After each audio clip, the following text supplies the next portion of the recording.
Good day, Stewart's Chapel. This is Saturday's devotion.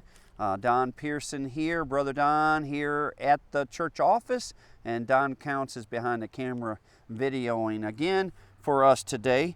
I'm going to be over in Jonah chapter 1. Jonah chapter 1, starting with verse 7. I'm going to only read verse 7 and 8. Now, I know some of you are going to say, why didn't he go to 9? Well, that's actually for Monday, all right? So verses 7 and 8 in chapter 1 of Jonah.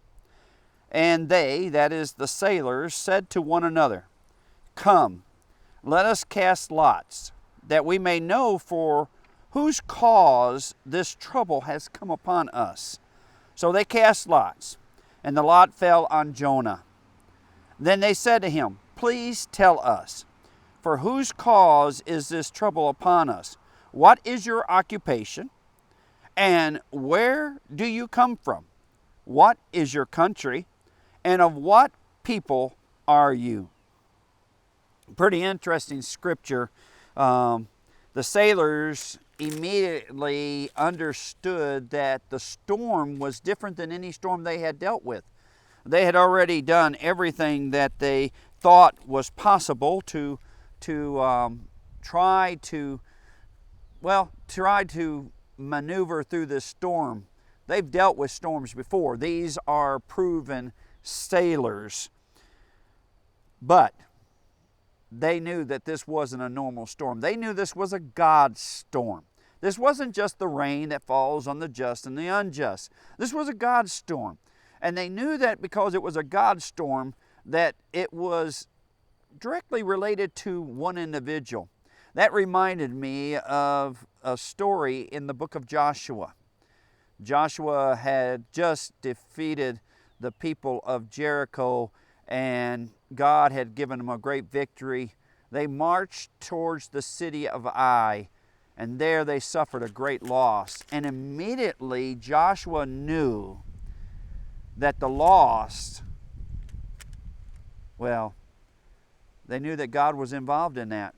And so he cried out to the Lord, and the Lord told him to get up, that there was sin in the camp, and they discovered Achan. And you may know the rest of the story. Well, these are Gentiles. These are not worshipers of the one and only God. They worship idols, pagan gods, and yet they know something is very different about this storm.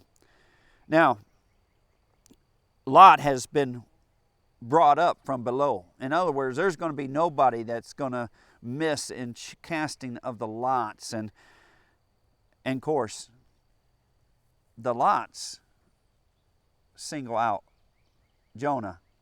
And so they have a list of questions. Why? Who are you? What is all this about? And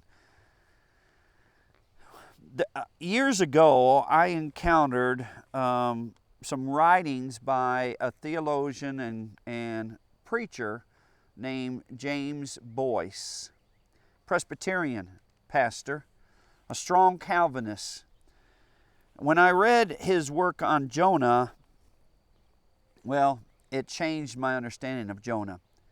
He quickly brought out that just about in every verse in the book of Jonah, it's about the sovereignty of God. And these two verses, they illustrate very strongly the sovereignty of God. In the midst of storms, God's people should always understand that God is still in control. The storms don't come into God's people and without God being in control. The Gentiles realized that. Jonah already knew that, by the way. Jonah didn't care. But I want you to think, just here in this first chapter and the second chapter and following, all the hints and truths about the sovereignty of God, this God that is in full control. You see, the chapter starts with God calling Jonah.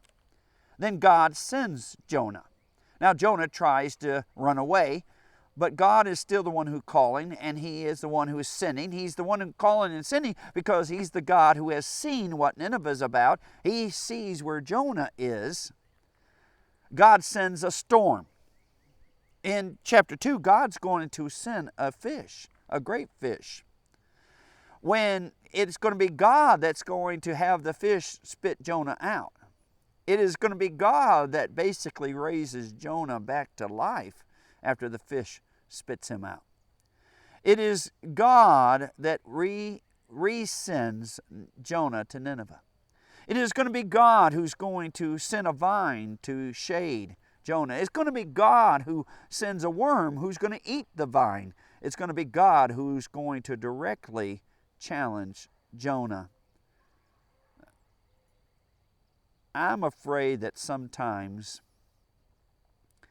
we're so busy trying to figure out who's to blame that we miss God's hand. The sailors knew that God's hand was in it, and God took charge of the lots. Now, this is not the first time. Lots are common in the Bible. In fact, in Leviticus, there is a law that they are to use the lots for choosing the sacrificial lamb. God's in control of lots. Now, before one thing, warning: don't make more of the lots than you do of God. It'd be easy to do that here.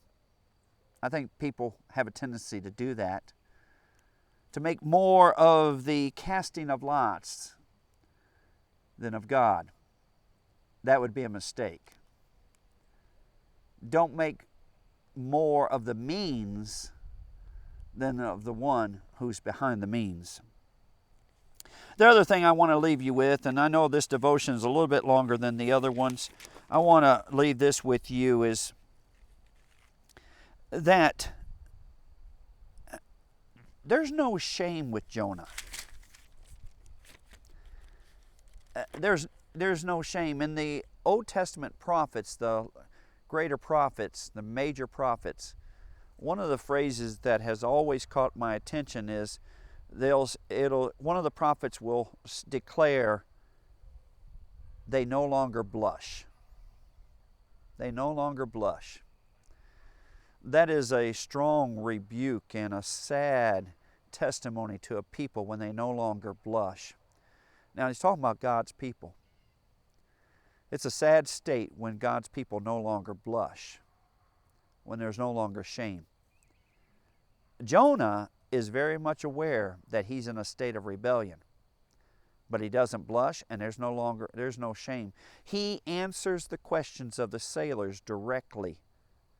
He knows who he is, where he's from, what his assignment is. But as you're going to find out when we get to Monday, he'd rather die than blush. He'd rather die than experience shame. He'd rather die than go. So I leave two things with you today. Don't forget that God's in control, even of the little things like casting of lots. But he's also in control of the big things.